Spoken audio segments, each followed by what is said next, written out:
আবার মুসলমান তারে চোখের মধ্যে সুরমা লাগাইয়া দেয়। মসজিদ দিকে খাটাই না, এত ভারী লাশটাকে কান্দি নেওয়ার জন্য মানুষ পাগল হয়ে যায়। কেন পাগল হবে না? আমার নবী বলে, ও আমার উম্মত,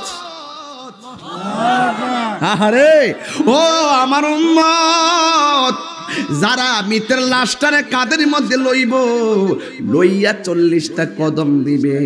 আমার নবী বলে, যারা লাশকে কাঁধে লইয়া 40টা কদম দেয়, আমার আল্লাহ 40টা কবিরা গুনাহ মাফ করে দেয়।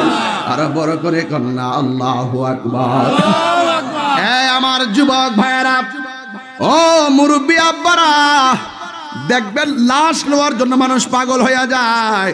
হিন্দু মেয়েটা বলে, ভারী কোনোদিন যে কান্দে লয় না, সেও লাশটারে কান্দে নেওয়া